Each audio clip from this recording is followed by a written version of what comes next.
स्वागत है आप सभी का एक और नए वीडियो में। आज के वीडियो में हम लोग क्लास 10th के मैथ के दूसरे एक्सरसाइज यानी प्रश्नावली 1.2 हम लोग को हल करने वाले हैं। लेकिन प्रश्नावली 1.2 को हल करने से पहले उनके जो थ्योरम है, जो फंडामेंटल थ्योरम है, हम लोग पहले उनको देखेंगे और इनमें जितने भी यानी कॉन्सेप्ट बनते हैं पहले हम लोग धीरे धीरे कॉन्सेप्ट को सीखेंगे। इसके बाद हम लोग एग्जाम्पल बनाएंगे, फिर उसके बाद हम लोग एक्सरसाइज 1.2 के सारे सवालों को हल करने वाले हैं। तो चलिए हम लोग सवालों को हल करते हैं। देखिए, सवालों को हल करने से पहले मेरे पास थ्योरम है। थ्योरम क्या है, थ्योरम को समझने की प्रयास कर लेते हैं। यहाँ पे देखिए कहा जा रहा है कि परमे नंबर, क्योंकि हम लोग परमे नंबर 1 हम लोग पढ़ चुके हैं पहले यानी वीडियो में, यानी हम लोग एक्सरसाइज 1.1 को जो हम पढ़े थे उससे पहले हम थ्योरम कंप्लीट कर लिए थे। ठीक है, आप देखिए यहाँ पे अंक गणित की आधारभूत प्रमेय, इसको हम लोग जो है क्या कहते हैं, इसको कहते हैं फंडामेंटल थ्योरम ऑफ अर्थमेटिक। ठीक है, फंडामेंटल थ्योरम ऑफ अर्थमेटिक। ठीक है, अर्थमेटिक याद रखेंगे। तो यहाँ पे हम लोग इनको यानी पढ़ने वाले हैं। ये क्या कहता है, फंडामेंटल थ्योरम क्या कहता है, तो इनके बारे में हम लोग समझते हैं। कहता है कि प्रत्येक भाज्य संख्याओं को अभाज्य संख्याओं के एक गुणनफल के रूप में व्यक्त यानी गुणनखंडित किया जा सकता है तथा यह गुणनखंड अभाज्य गुणनखंडों के आने वाले क्रम के बिना अद्वितीय होता है। यह है थ्योरम। अब ये भाषा है, भाषा को अगर आप पहचान लिए, समझ गए तो काम बन गया। अगर आप नहीं पहचाने, नहीं समझ पाए तो चलिए हम किस लिए हैं। तो अब हम इस भाषा को आसान और साधारण बनाने के लिए हम लोग क्या करेंगे, एक दो एग्जाम्पल लेते हैं। ठीक है, पहला एग्जाम्पल ले लेते हैं, कोई भी यानी हम एक संख्या ले लेते हैं, लेकिन वो संख्या क्या होना चाहिए, वो संख्या होना चाहिए भाज्य। देखिए इस संख्या पे आपको ख्याल रखना है, क्या है, भाज्य संख्या लेंगे।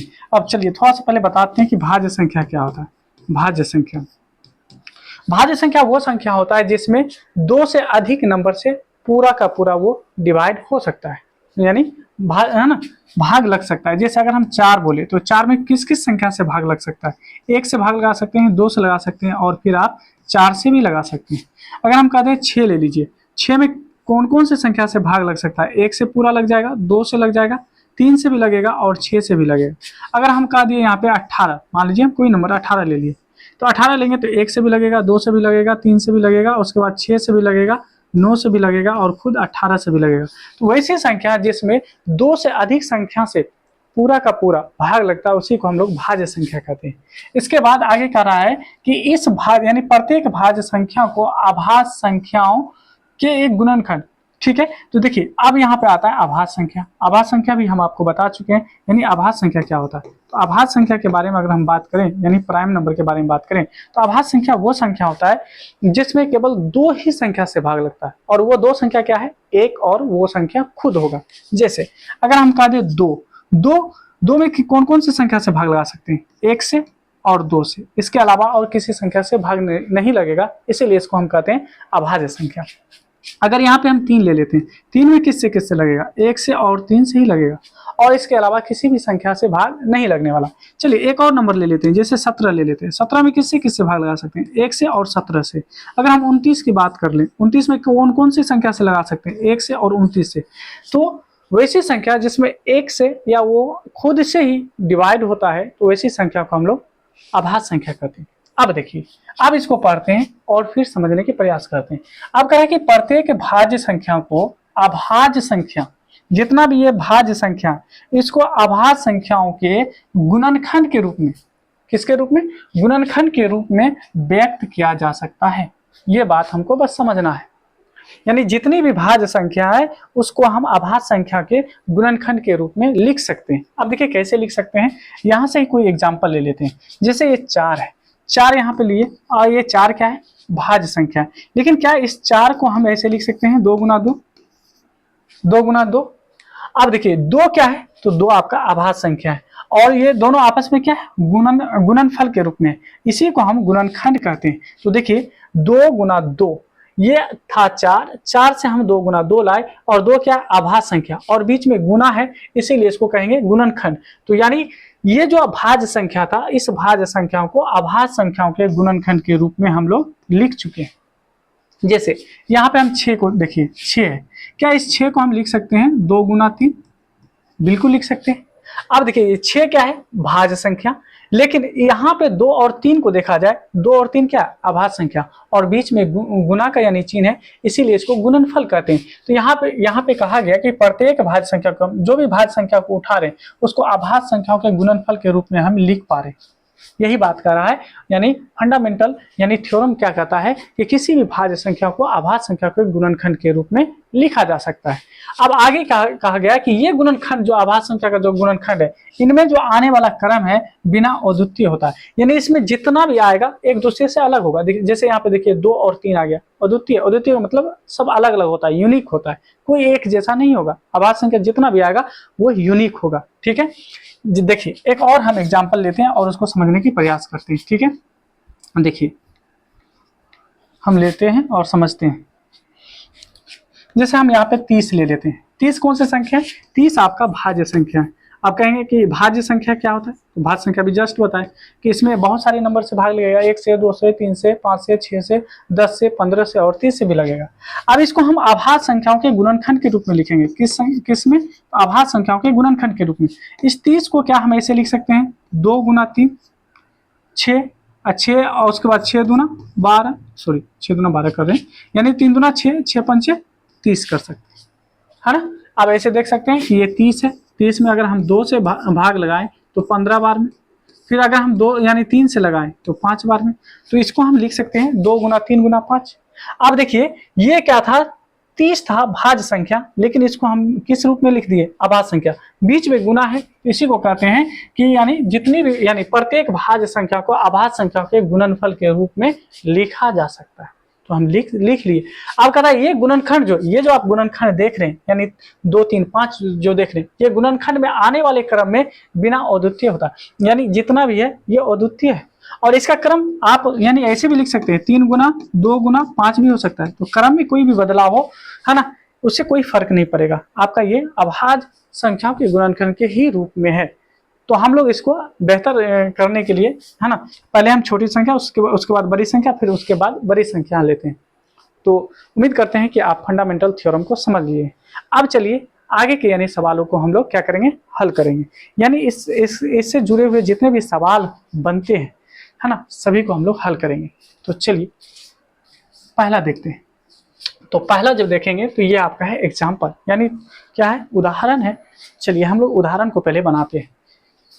देखिए पहला उदाहरण क्या कर रहा है, उदाहरण को अगर हम बनाने के प्रयास करें तो कह रहा है कि संख्याओं, यानी यहाँ देखिए 4 पे पावर n है, 4 पे पावर n पे विचार कीजिए, जहां n प्राकृत संख्या, याद रखिएगा n क्या है, नेचुरल नंबर है, प्राकृत संख्या है।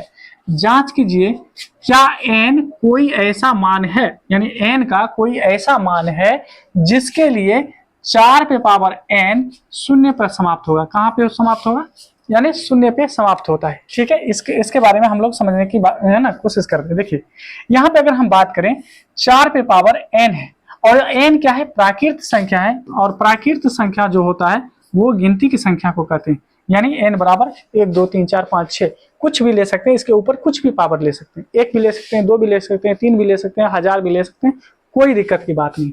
अब देखिए इनके लिए हम एक बात आपको बता दें कि कोई भी संख्या 0 पर समाप्त होगा यदि, है ना, उनका गुणनखंड में 5 अवश्य हो, यानी 5 के साथ 2 भी होना बहुत जरूरी है, यानी 2 और 5 का होना बहुत जरूरी है, क्योंकि 2 और 5 जब मिलता है, जब गुना करते हैं तभी जाके मुझे एक 0 मिलता है।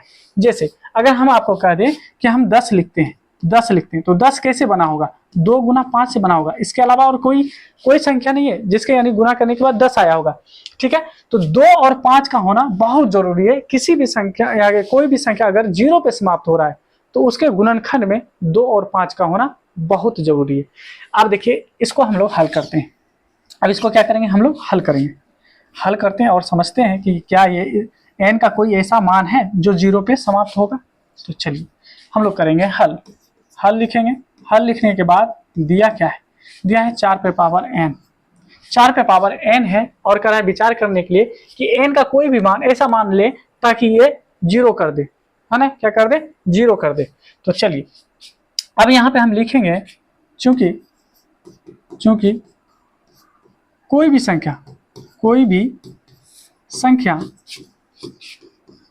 संख्या शून्य पर यानी 0 पर समाप्त होगा। क्या होगा, 0 पर समाप्त होगा यदि उनका गुणनखंड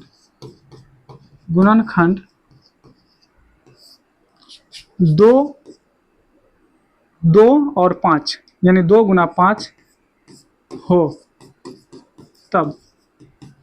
ठीक है, तो याद रखिएगा 2 गुना 5 जब तक नहीं आएगा, यानी उसका गुणनखंड जब तक 2 गुना 5 नहीं आएगा तो वो शून्य पे समाप्त नहीं हो सकता है। अब देखिए मेरे पास दिया क्या है, मेरे पास दिया है 4 पे पावर n। यहाँ देखिए 4 पे पावर n, तो क्या इस 4 को हम ऐसे लिख सकते हैं, है ना, यहाँ पे 4 पे पावर n ऐसे लिख सकते हैं, कोई दिक्कत की बात नहीं, हम ऐसे लिख सकते हैं। ठीक है, आगे देखिए जब हम ऐसे लिख सकते हैं तो क्या हम इसको और ऐसे लिख सकते हैं, 2 गुना 2 4, इस पे पावर कितना है, n है, कोई दिक्कत नहीं। अब देखिए क्या हम इसको लिख सकते हैं 2 पे पावर 2, क्योंकि 2 बार आ रहा है n। अब इसको हम लिख सकते हैं 2 पे पावर 2n। अब बताइए हम क्या बोले थे, कोई भी संख्या शून्य पे समाप्त होगा तब 2 गुना 5 के रूप का होगा, उसका गुणनखंड 2 और 5 होगा। अब देखिए यहाँ पे ही अगर आप विचार कर लीजिए, आप अगर यहीं पे विचार कर लेंगे तो 2 गुना 2 है, 5 नहीं है। अगर 5 नहीं है तो क्या शून्य पे समाप्त होगा, कदापि नहीं हो सकता, यानी शून्य पे समाप्त नहीं होगा। तो हम यहाँ पे लिख देंगे अतः है ना, अतः 4 पे पावर n शून्य पर समाप्त नहीं होगा, शून्य पर समाप्त नहीं होगा। ठीक है, क्योंकि 4 पे पावर n के गुणनखंड में 5 यानी 5 नहीं है। ठीक है, 5 नहीं है। अगर 5 रहता तब ये शून्य पे समाप्त हो जाता, ये नहीं होगा, इसलिए कि शून्य पे समाप्त होने के लिए मुझे 2 और 5 चाहिए। यहाँ पे केवल और केवल देखेंगे तो 2 ही है, 2 ही आ रहा है, 5 नहीं आ रहा है। अगर 5 आता फिर ये शून्य पे समाप्त होता। जैसे मान लीजिए हम आपको समझाने के लिए ले रहे हैं, मान लीजिए हम यहाँ पे लेट कर रहे हैं, मान लीजिए कि ये अगर ऐसे रहता, यानी यहाँ पे अगर हम देखें 4 है, 4 में अगर हम 5 से गुना कर देते यानी इसका मतलब ये 20 आता, यानी 20 पे पावर अगर n होता तब ये शून्य पे समाप्त होता। ऐसे शून्य ये आ भी रहा है, तब इसको हम 2 गुना 2 4, 4 गुना 5 कर देते, तब ये शून्य पे समाप्त होता है, क्योंकि इसमें 2 भी आ रहा है और 5 भी आ रहा है। तो उम्मीद करते हैं आप ये समझ चुके होंगे। तो हम लोग जो है पहला यानी एग्जाम्पल जो है, यानी एग्जाम्पल नंबर यहाँ पे अगर इस एक्सरसाइज का एग्जाम्पल नंबर देखें तो वह 5 था, हम इस 5 को कर चुके हैं। ठीक है, अब हम लोग बढ़ते हैं अगले सवाल की ओर, और अगला सवाल होगा, है ना, उदाहरण नंबर यानी आपका 6। उदाहरण नंबर 6 क्या कर रहा है, इसको भी समझते हैं और बनाने की कोशिश करते हैं। कह रहा है संख्याओं 6 और 20 के अभाज्य गुणनखंड विधि से एचसीएफ और एलसीएम ज्ञात करना। अब हमको ज्ञात करना है एलसीएम और एचसीएफ। ठीक है, एलसीएम और एचसीएफ ज्ञात करना है। देखिए यहाँ पे अगर हम एचसीएफ के बारे में बात करें, यानी एचसीएफ के बारे में बात करें तो क्या कह सकते हैं हम लोग, एचसीएफ को एच सी और एफ, इसका जो यानी पूरा नाम होता है इसको कहते हैं हाईएस्ट कॉमन फैक्टर। ठीक है, और इसको मोसो कहा जाता है, एचसीएफ को मो और सो कहा जाता है। ठीक है, दूसरा जो है एलसीएम है, यानी इसको कहते हैं लीस्ट कॉमन मल्टीपल। ठीक है, लीस्ट कॉमन मल्टीपल कहते हैं, और इसको जो है लोसो कहा जाता है। क्या कहा जाता है, लोसो। अब जो है हम लोसो यानी एलसीएम और एचसीएफ जो है 2 विधि से हम लोग निकालते हैं, एक होता है भाग विधि और एक होता है अभाज्य गुणनखंड विधि। और यहाँ पे मुझसे कहा जा रहा है कि अभाज्य गुणनखंड विधि से एलसीएम और एचसीएफ मालूम करने के लिए। तो चलिए अभाज्य गुणनखंड विधि से हम लोग एलसीएम और एचसीएफ निकालते हैं। तो चलिए इसका यानी उत्तर लिखते हैं, है ना, हल कर लेते हैं। तो हल जब करेंगे तो मेरे पास संख्या क्या दिया हुआ है पहले उसको लिख लेते हैं। 6 और क्या है 6 और 20, इसका अभाज्य गुणनखंड करेंगे। तो 6 का अभाज्य अगर गुणनखंड कीजिएगा तो 2 से लगाएंगे 3 और 3 से लगाएंगे एक बार में। तो क्या हम इस 6 को लिख सकते हैं 6 बराबर 2 गुना 3, बिल्कुल लिख सकते हैं। अब यहाँ पे देखेंगे तो 20 है, 20 का अभाज्य गुणनखंड कीजिए, 2 से लगाएंगे 10 बार में, 2 से लगाइए 5 बार में, 5 से लगाएंगे एक बार में। क्या इस 20 को हम लिख सकते हैं 20 बराबर 2 गुना 2 गुना 5, यानी 2 गुना 2 4, 4 गुना 5 यानी हो जाएगा 20। अब हमको चाहिए क्या LCM और चाहिए SCF, ठीक है। तो देखिए SCF निकालने के लिए जो दोनों में आए वो आपका कॉमन होता है। हम SCF में उसी नंबर को लेंगे जो दोनों में आए, तो दोनों में केवल 2 ही आ रहा है, इसका मतलब है इसका जो SCF होगा केवल 2 होगा, क्योंकि 3 इसमें है तो इसमें नहीं है, ये 2 इसमें है लेकिन अब एक्स्ट्रा इसमें 2 नहीं है क्योंकि ये इनके लिए आ चुका है, 5 इसमें है 5 नहीं है। अब LCM के बारे में जब बात करेंगे तो जो दोनों में आता है उसे एक बार ही हम लोग लिखते हैं, और उसके बाद देखिए ये 3 इसमें है इसमें नहीं है फिर भी लेंगे, ये 2 इसमें है इसमें आप कॉमन में नहीं है ये 2 लेंगे, और साथ ही साथ 5 भी हम लोग लेंगे। अब इसको मल्टीप्लाई कर दीजिए, तो 2 तिया 6, 6 दूना 12, 12 पंचे 60। तो यहाँ मेरा आंसर निकल चुका है कि SCF जो होगा वो 2 होगा और LCM जो होगा वो कितना होगा 60 होगा। इस तरह से हम लोग यानी इसका आंसर निकाल चुके हैं, मेरे पास आंसर आ चुका है। तो हम लोग उदाहरण नंबर 6 भी आसानी से कर चुके हैं। अब हम लोग बढ़ते हैं अगले सवाल की ओर, और अगला सवाल जो होगा वो होगा उदाहरण नंबर यानी 7। उदाहरण नंबर 7 ये क्या कर रहा है, ये कर रहा है कि अभाज्य गुणनखंड विधि द्वारा 96 और 404 का SCF ज्ञात कीजिए और फिर इनका LCM भी ज्ञात करना है, ठीक है। अब देखिए यहाँ पे एक कॉन्सेप्ट आपको देना चाहेंगे। कॉन्सेप्ट क्या है, यानी आप कॉन्सेप्ट कहिए या फिर आप थ्योरी की कहिए या फिर आप इसको फॉर्मूला कहिए, जो भी कहिए आप यहाँ पे समझिए। कहता है यहाँ पे कि दो संख्याओं का, देखिए जैसे दो संख्या इसका LCM और SCF निकाल रहे हैं, इसका एक रिलेशन होता है। रिलेशन क्या कहता है, कहता है कि दो संख्याओं का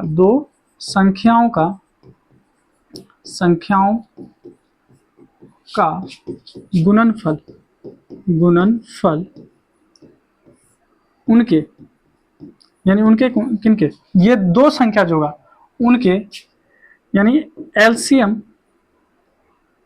तथा SCF के गुणनफल के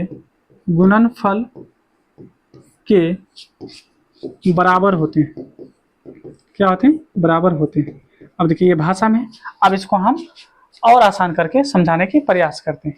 जैसे मेरे पास मान लीजिए दो नंबर है, दो नंबर क्या है, एक A है और एक B है, और दोनों को अगर हम गुना करेंगे, यहाँ पे क्या कहा, दो संख्याओं का गुणनफल, दो नंबर है मेरे पास, एक है A एक है B, दोनों को अगर हम गुना करेंगे तो ये बराबर होगा किनके, तो इन संख्याओं के LCM गुना SCF के। तो LCM किसका, LCM इसी नंबर का यानी A और B के LCM का LCM जो निकालेंगे, और फिर SCF जो निकालेंगे इसी का यानी A और B का, और उसको आपस में जब हम गुना करेंगे तो ये बराबर हो जाएगा, यानी इन दोनों नंबर के गुणनफल के बराबर हो जाएगा, ठीक है।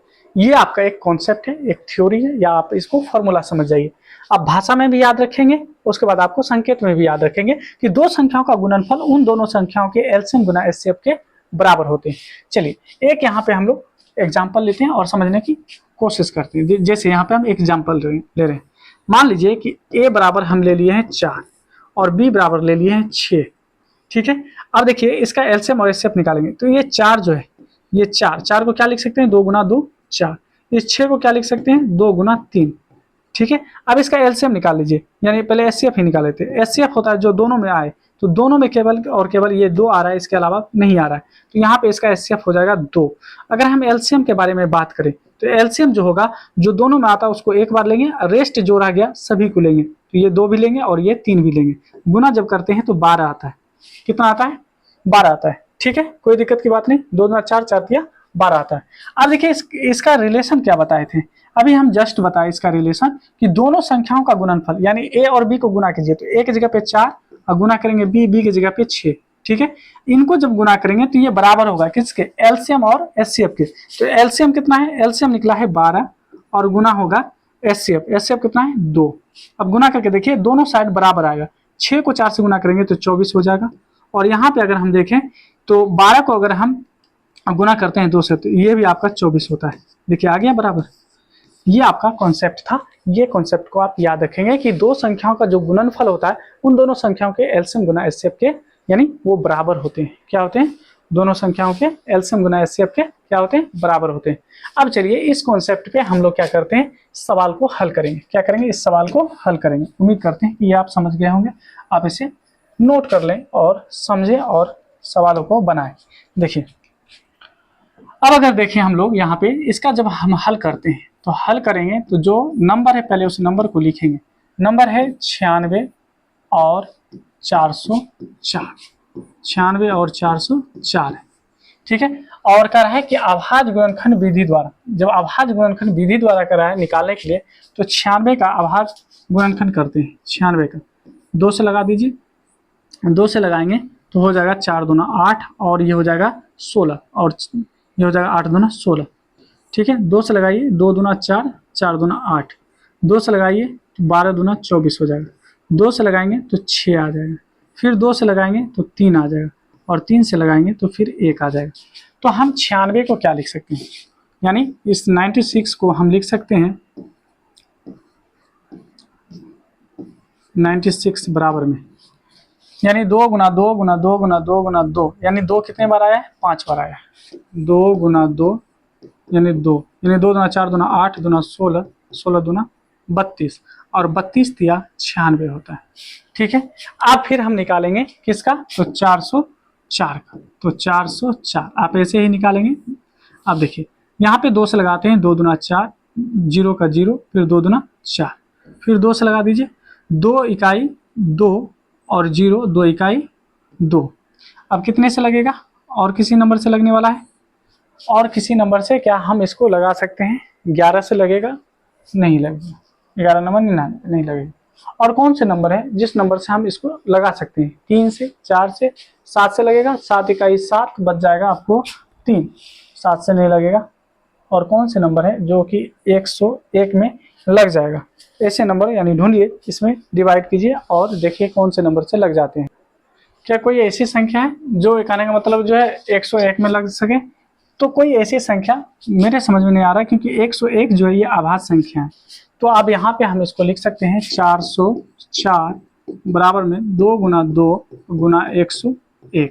अब अगर हम यहाँ पे देखें तो मुझसे पूछा जा रहा है कि एचसीएफ ज्ञात कीजिए। तो एचसीएफ ज्ञात करने के लिए हम लोग जानते हैं कि एचसीएफ बराबर होता है ना, जो दोनों में आए। तो दोनों में ये 2 आ रहा है और ये 2 आ रहा है और इसके अलावा कुछ नहीं आ रहा है। तो 2 गुना 2 करेंगे तो इसका मतलब है कि एचसीएफ आ गया 4। अब हमको निकालना है एलसीएम, और एलसीएम निकालने के लिए हम जानते हैं कि दो संख्याओं का गुणनफल यानी ए गुना बी बराबर में होता है एलसीएम गुना एचसीएफ, एलसीएम गुना एचसीएफ। ठीक है। अब देखिए दो नंबर मेरे पास क्या है, पहला नंबर है 96 और दूसरा नंबर है 404, और एलसीएम हमको निकालना है। और एचसीएफ कितना दिया हुआ है? तो एचसीएफ आ गया है 4। 4 को इस साइड भेजेंगे तो ये हो जाएगा भाग के रूप में। ये क्या होगा? भाग के रूप में होगा। तो यानी 96 गुना 404, और ये 4 जब इधर आएगा तो ये हो जाएगा डिवाइड, और बराबर में रह जाएगा एलसीएम। क्या रह जाएगा? एलसीएम रह जाएगा। ठीक है। 4 से अगर हम भाग दे देते हैं तो 4 से भाग दीजिए तो यहाँ पे हम दे सकते हैं 4 इकाई 4, 0, 4 इकाई 4। आप 96 से इसमें भाग दे दीजिए तो 96 यानी सॉरी गुना कीजिए तो 96 इकाई 96, 0 फिर 9 का 9, फिर 96 इकाई 96, यानी आपको आपका जो एलसीएम होगा वो कितना आ जाएगा? वो आ जाएगा आपको 9696, यानी 96 से 96 आपका सही आंसर हो जाएगा। और ये हमारे सामने यानी सवाल बन चुका है। तो उम्मीद करते हैं कि आप ये सवाल को समझ चुके होंगे। ठीक है। बढ़ते हैं आप नेक्स्ट यानी क्वेश्चन की तरफ और उनको भी हम लोग हल करते हैं। अब आ गए हम लोग प्रश्नावली 1.2 में।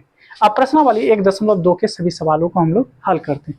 देखिए सवाल पढ़ते हैं। सवाल कहा जा रहा है यहाँ पे, सवाल क्या कहता है? सवाल कहता है यहाँ पे कि निम्नलिखित संख्याओं को अभाज्य गुणनखंडों के गुणनफल के रूप में व्यक्त कीजिए। ये बहुत ही सिंपल, आसान, साधारण, जो भी बोलिए, यानी हल करेंगे। और हल किसका करेंगे? तो 1 नंबर का। 1 नंबर में क्या दिया हुआ है वो हम लोग लिखने वाले हैं 140। क्या लिखेंगे? 140 लिखेंगे। ठीक है। 140 जब हम लोग लिख लिए हैं, अब हम इसका अभाज्य गुणनखंड करेंगे। तो अभाज्य गुणनखंड में हम इसको क्या कर सकते हैं, यानी 140 का अभाज्य गुणनखंड करेंगे तो लगाएंगे 2 से 7 दूना 14, और फिर लगाएंगे 2 से 35 दूना 70, और लगाएंगे यहाँ से 5 से, तो 5 सत्ते 35, क्या होता है 5 सत्ते 35 होता है। ठीक है, 7 से लगाएंगे तो एक बार में। अब देखिए मेरा आंसर आ गया, यानी हम कह सकते हैं 140 बराबर में, यानी 2 गुना 2 गुना 5 गुना 7। इसको और आप थोड़ा सा छोटा में लिख सकते हैं, 2 2 बार आया तो 2 पे पावर 2 हो जाएगा और 5 गुना 7 हो जाएगा, यानी पहला का आंसर आ चुका है। अब हम लोग बनाएंगे सवाल नंबर 2 को। सवाल नंबर अगर 2 देखें तो सवाल नंबर 2 क्या है, 156। 156 है, 156 का अगर हम यहाँ पे निकाले, अभाज्य गुणनखंड निकाले, तो आप क्या लिखेंगे, यहाँ पे हल करके लिख दीजिए। हाँ, यानी हल लिखेंगे, और ये 2 नंबर का है, सॉरी 2 ही नंबर का है हल, यानी नंबर क्या है, तो नंबर दिया है 156। 156 का अभाज्य गुणनखंड निकालें, यानी अभाज्य गुणनखंड निकालेंगे, 7 दूना 14 बच जाएगा 1, 8 दूना 16, 2 से लगा दीजिए, 2 तिया 6, 9 दूना 18, 3 से लगाइए, 3 से जब लगाएंगे तो 3 इकाई 3, 3 तिया 9, और 13 से लगाएंगे तो यानी 13 इकाई 13। हम इस नंबर को लिख सकते हैं, इस नंबर को हम क्या लिख सकते हैं, है ना, इस नंबर को हम कैसे लिख सकते हैं, तो इसको हम लिख सकते हैं, यानी कह सकते हैं कि हमारा 156 जो है ये किसके बराबर है, तो 2 गुना 2, 2 गुना 2 गुना 3 गुना 13, इसी के बराबर है। और इसी को हम लिख सकते हैं 2 पे पावर 2 गुना 3 गुना 13।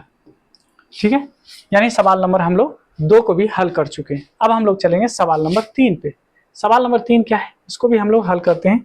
सवाल नंबर 3, इसको हल करते हैं, और सवाल नंबर 3 संख्या क्या दिया हुआ है, तो संख्या दिया हुआ है 3835। क्या है, यहाँ देखिए 3835। ठीक है, 3835।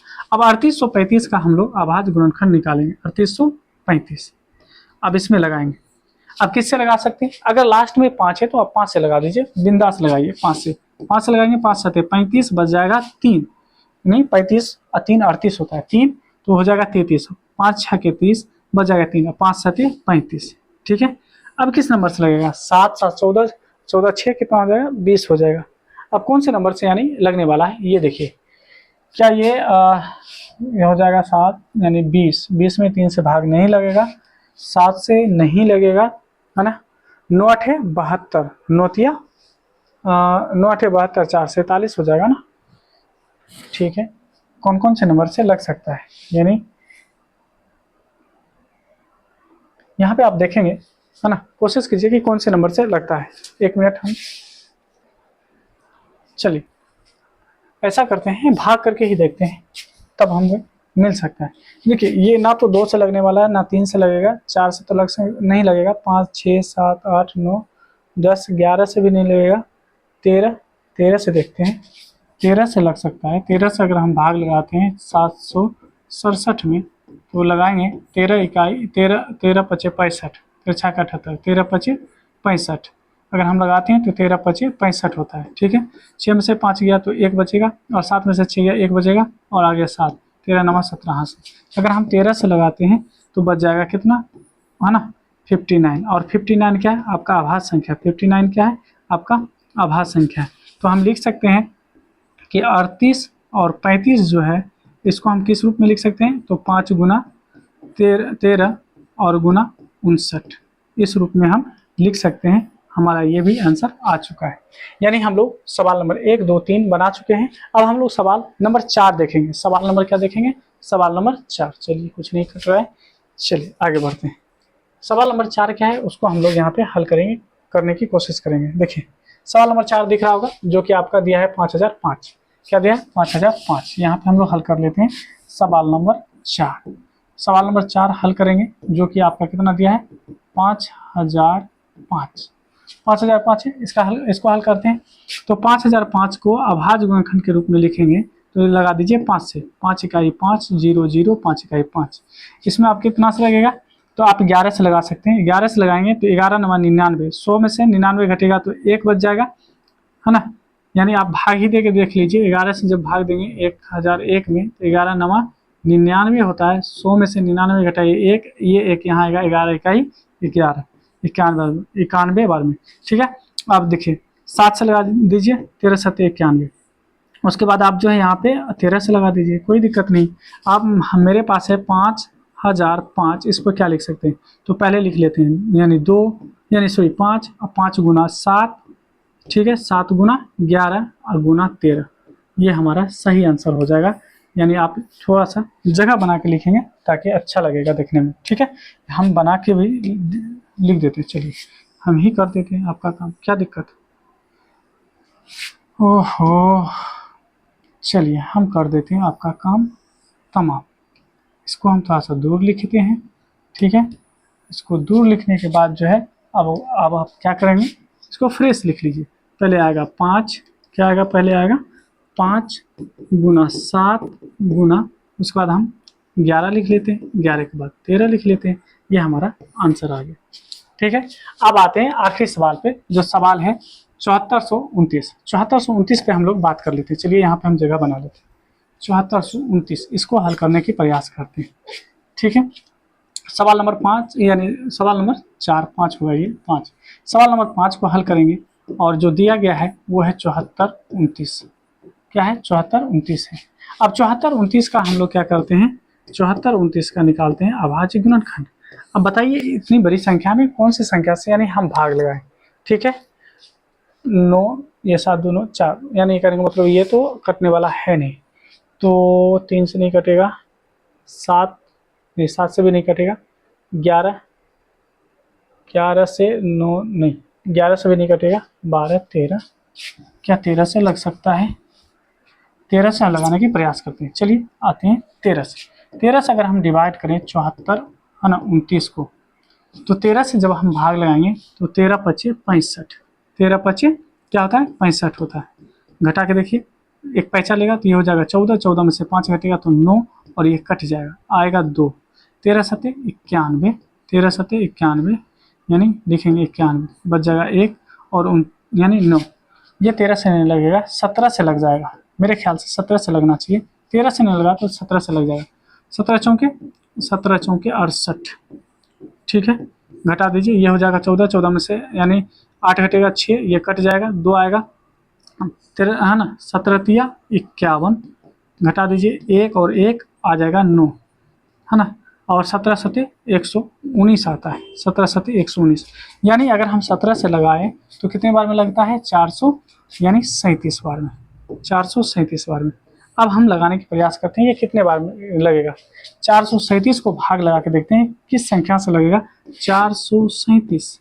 अगर इसको हम भाग करने की कोशिश करें, क्या 17 से लगेगा, नहीं, 17 से 17 दूना 34, नहीं, लगाइए 19 से। 19 से जब लगाते हैं तो 19 दूना 38, 19 दूना 38, बच जाएगा कितना, ये हो जाएगा 13, 13 में से 8 घटेगा तो 5, ये कट जाएगा, और 19 दिया 57, यानी कितने बार में लगता है, 19 से लगाएंगे तो कितने बार में, 23 बार में। और 23 क्या है, आप खुद ही अभाज्य संख्या है, तो यानी 23 इकाई 23, यानी हम लिख सकते हैं 7429 को हम क्या लिख सकते हैं, 17 गुना 19 गुना 23।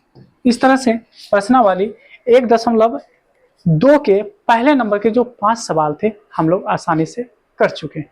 अब हम लोग चलते हैं सवाल नंबर यानी 2, प्रश्नावली 1.2 के सवाल नंबर 2 पे चलते हैं। क्या है, सवाल नंबर 2 पे चलते हैं। सवाल क्या कर रहा है इसको हम लोग समझने की प्रयास करते हैं, ठीक है।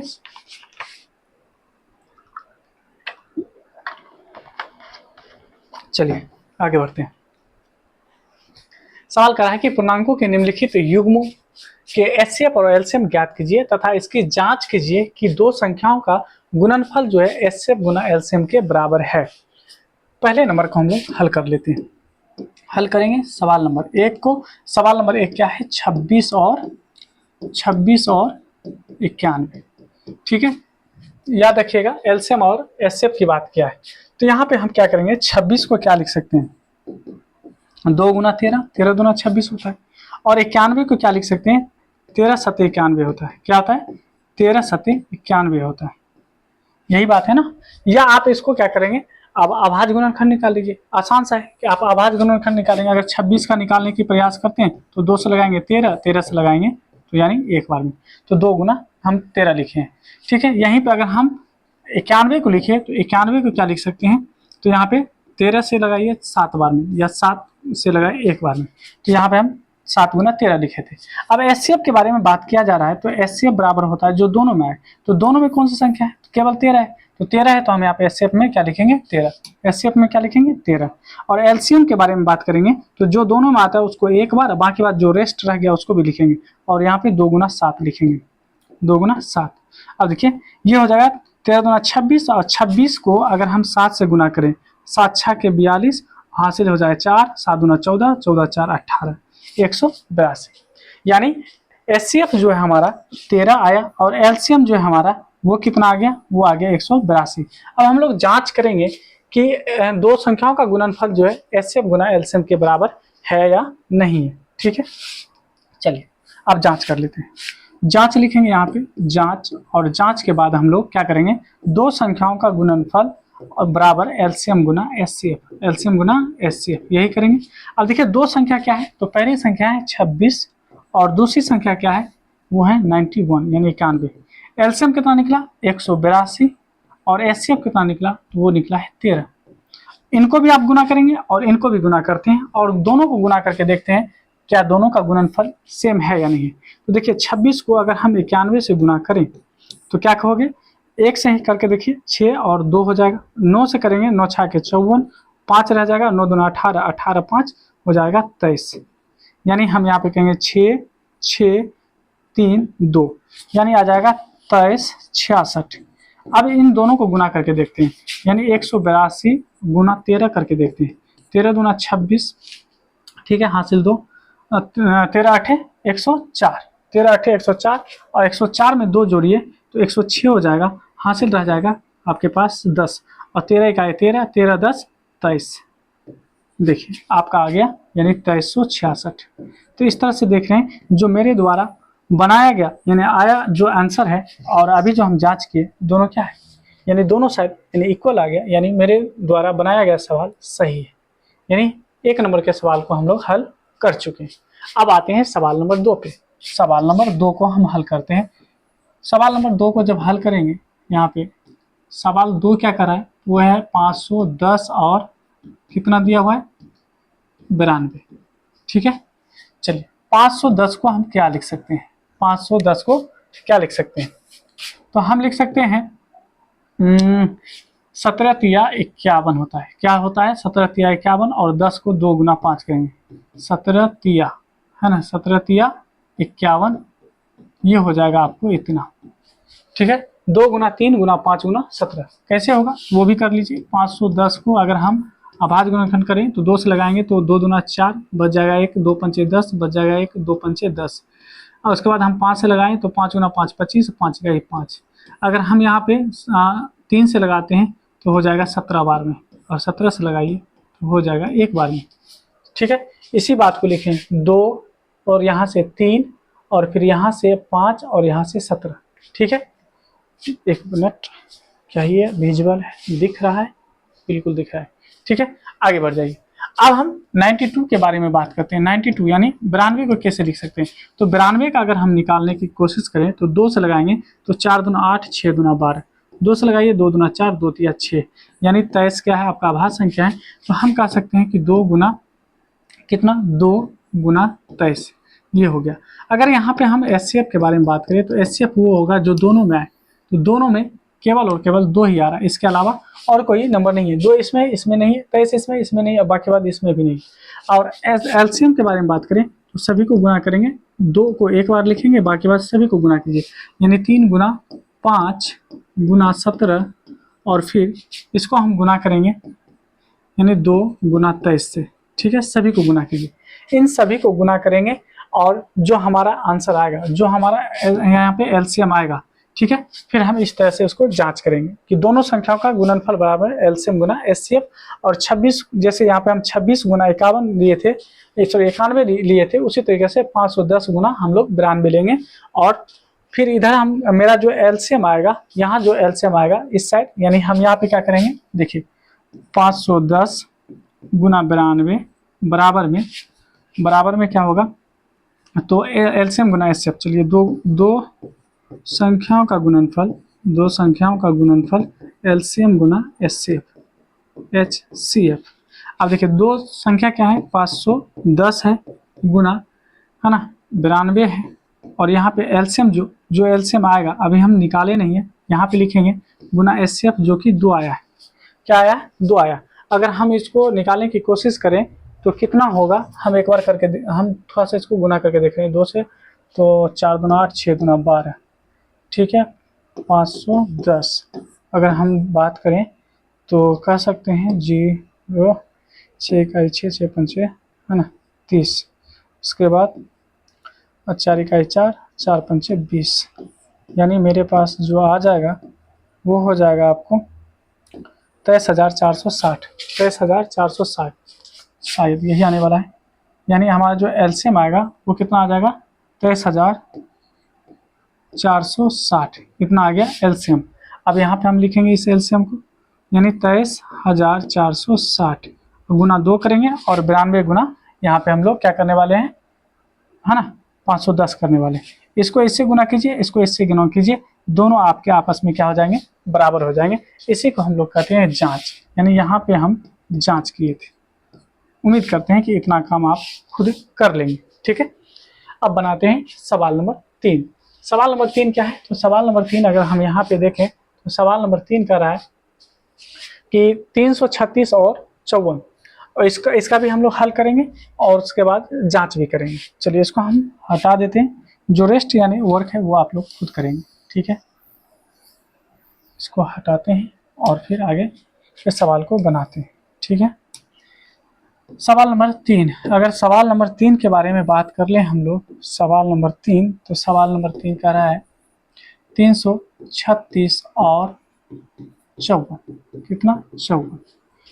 336 को हम क्या कैसे लिख सकते हैं, तो यहाँ पे हम निकाल लेते हैं 336 का अभाज्य गुणनखंड। 3 से लगाइए, 3 इकाई 3, 3 इकाई 3, 3 दूना 6, 2 से लगा दीजिए, 5 दूना 10, 6 दूना 12, 2 से लगा दीजिए तो ये हो जाएगा 28, 2 से लगा दीजिए 14, 2 से लगा दीजिए 7, 7 से लगा दीजिए 1, यानी हम इसको कह सकते हैं कि कितना लिख सकते हैं, 336 को हम लिख सकते हैं, पहले हम, है ना, 2 को लिख लेते हैं, 1 2 3 4, यानी 2 आया है 4 बार, 2 आया है 4 बार, 3 कितने बार आया, 1 बार, और 7 कितने बार आया, ये भी 1 बार।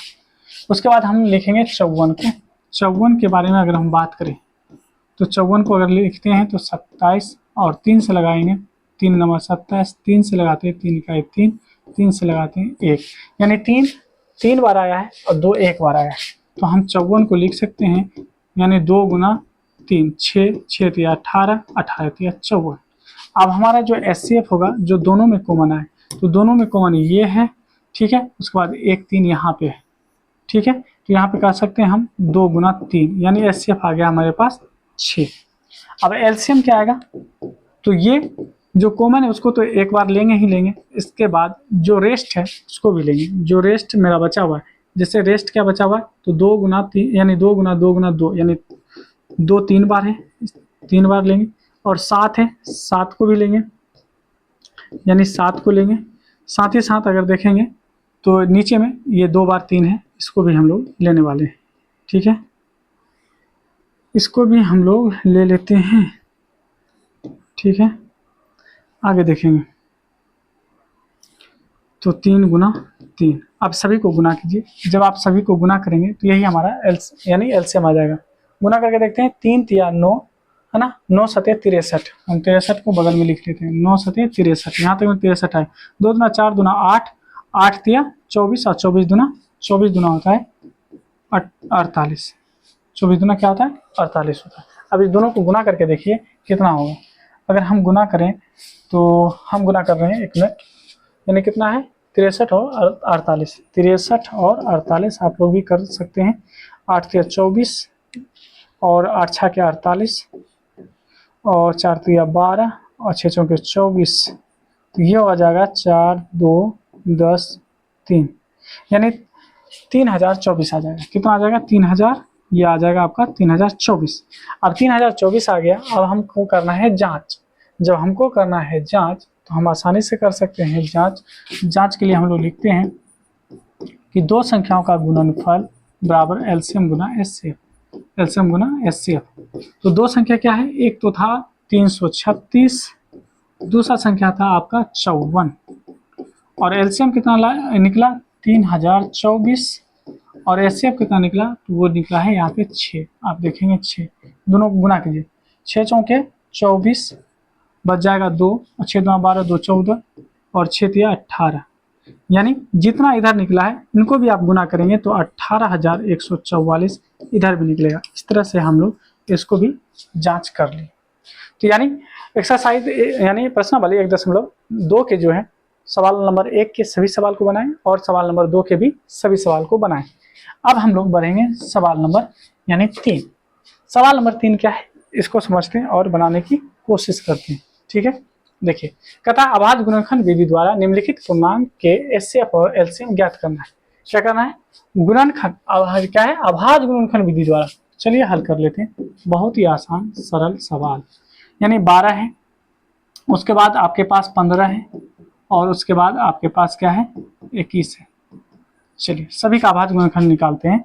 12 का अगर देखें तो 12 को क्या कर सकते हैं, 2 से लगाएंगे 6, 2 से लगाएंगे 3, 3 से लगा दीजिए एक बार में। ठीक है, तो हम कह सकते हैं कि 12 को हम क्या लिखेंगे, तो 2 गुना 2 गुना 3।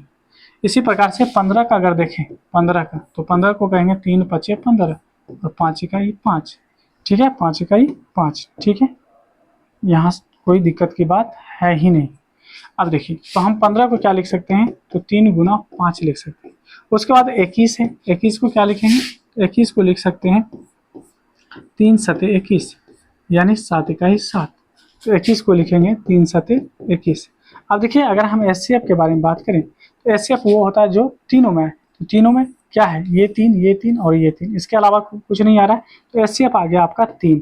और एलसीएम के बारे में बात करें तो एलसीएम कितना आ जाएगा, तो एलसीएम बराबर में जो यानी रेस्ट उसको हम लिखेंगे जैसे 2 गुना 2। ठीक है, ये 3 सभी में एक बार ले लीजिए, उसके बाद ये 5 ले लीजिए, और उसके बाद ये 7 ले लीजिए, गुना कर लीजिए। 2 दूना 4 पंचे 20, ये हो गया 20। अगर यहाँ से देखिए 2 दूना 4, 4 पंचे 20, और 7 यानी 7 या 21, 21 और गुना 20 करेंगे तो 20 दूना यानी 21 दूना 42, और 1 0 लगा दीजिए, यानी आंसर आ गया यानी 420। यानी पहले नंबर के सवाल को हम लोग हल कर चुके हैं। अब करेंगे सवाल नंबर 2।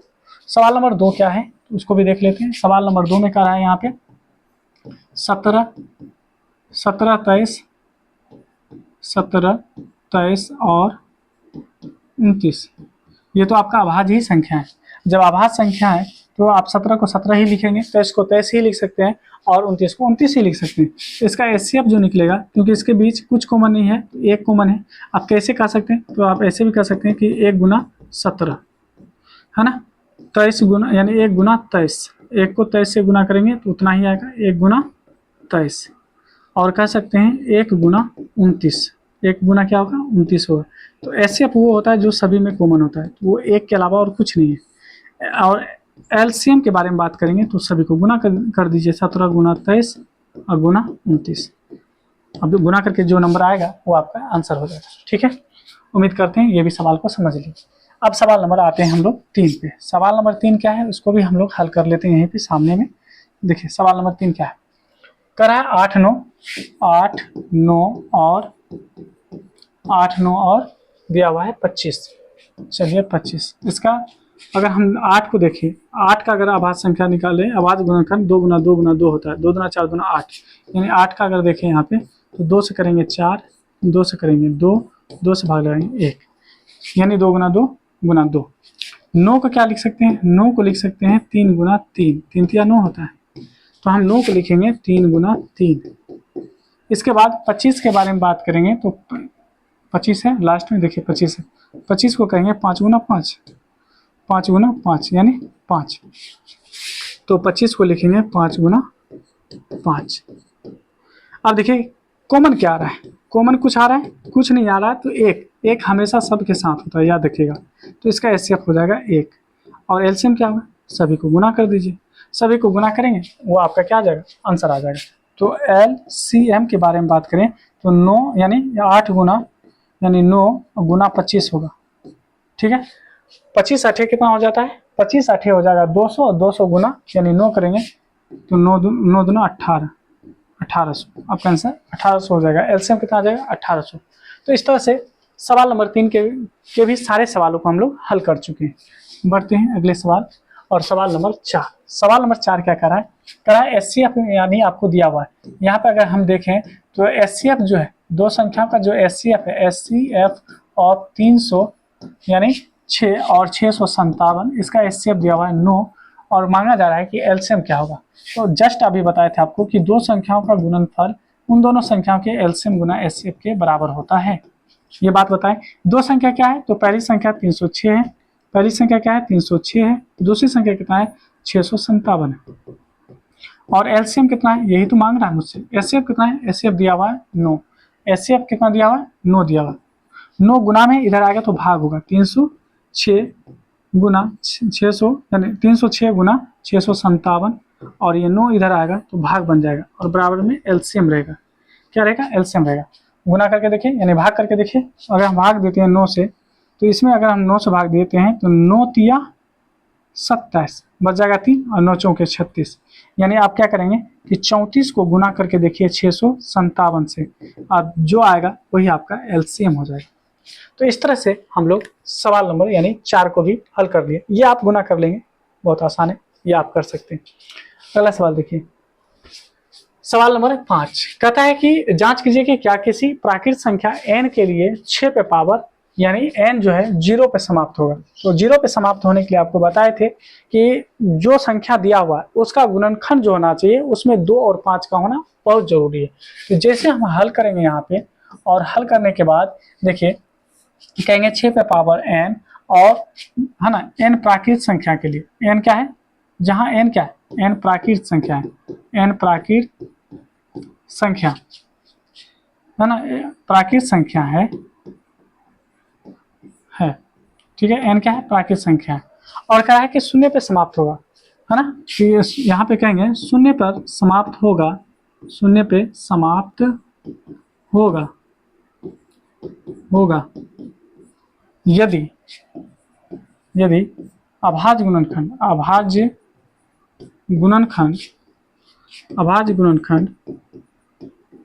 खंड 2 गुना 5 के रूप में हो।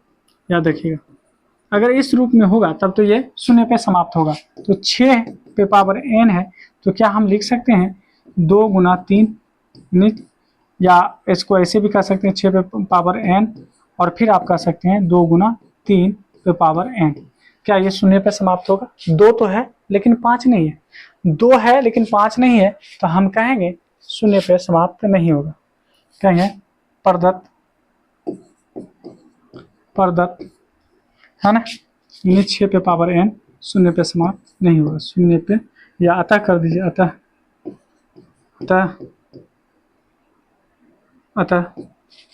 6 पे पावर n शून्य पर समाप्त नहीं होगा, शून्य पर समाप्त नहीं होगा। ठीक है, इस तरह से हम लोग सवाल नंबर 5 भी बड़े ही आसानी से हल कर लिए।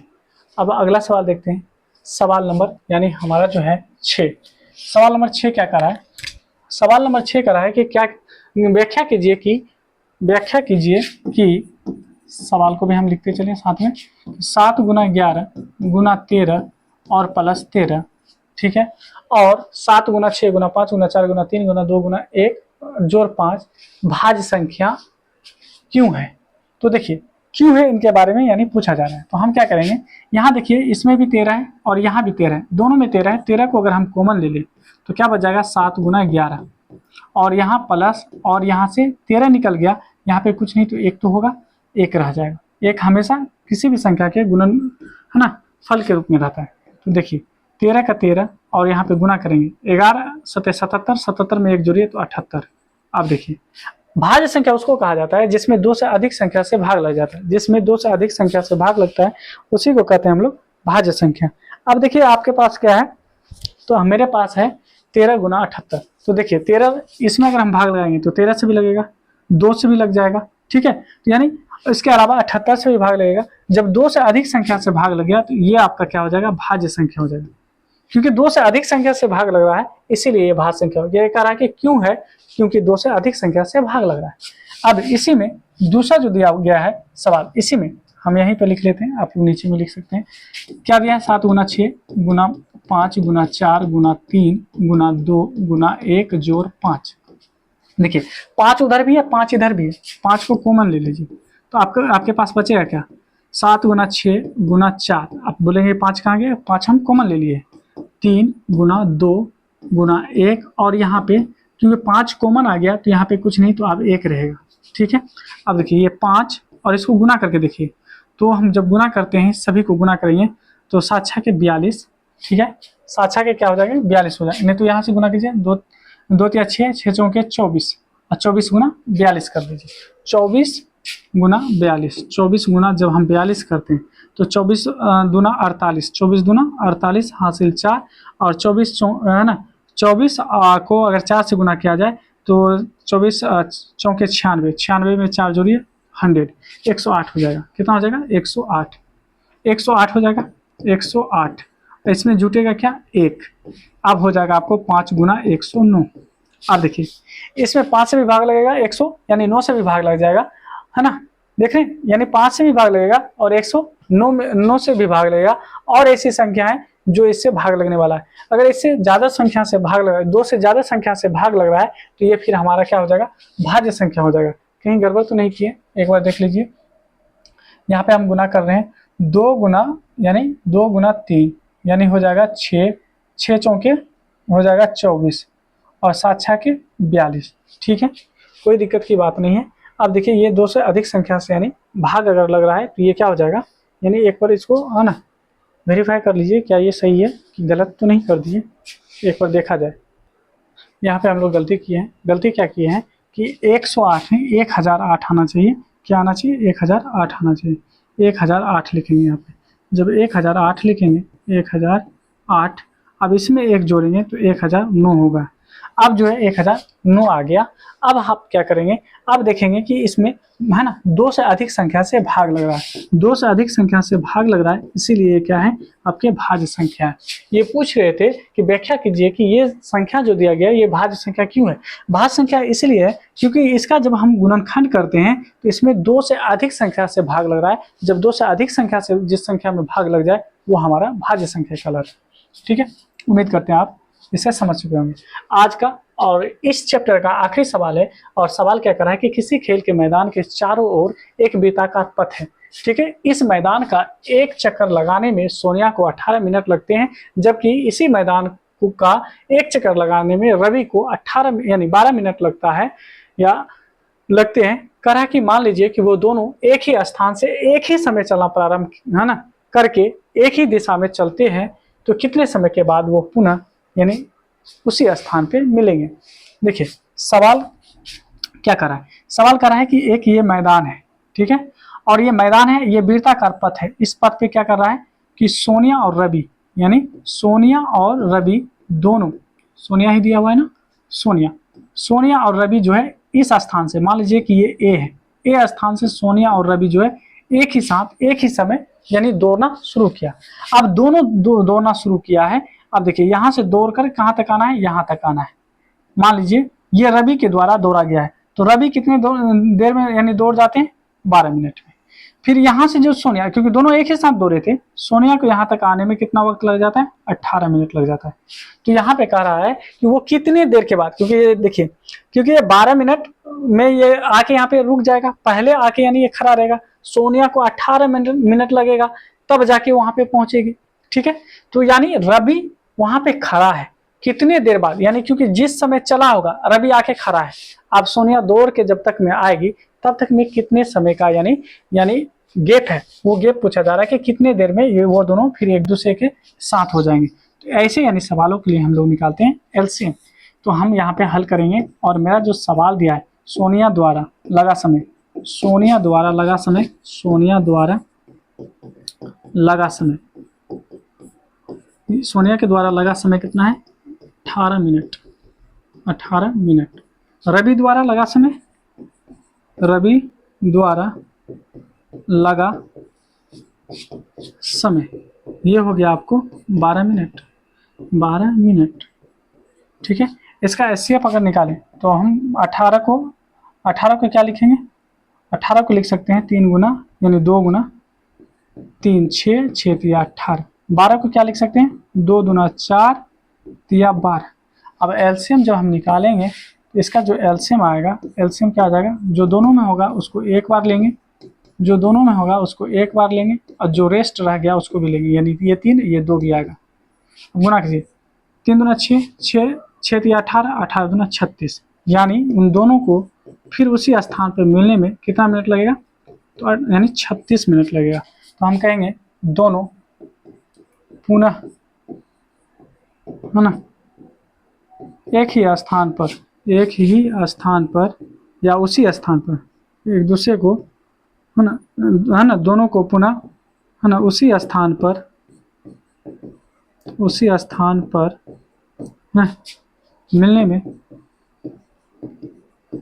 में 36 मिनट लगेंगे, 36 मिनट लगेंगे। तो सवाल हम लोग का बन चुका है। अब देखिए,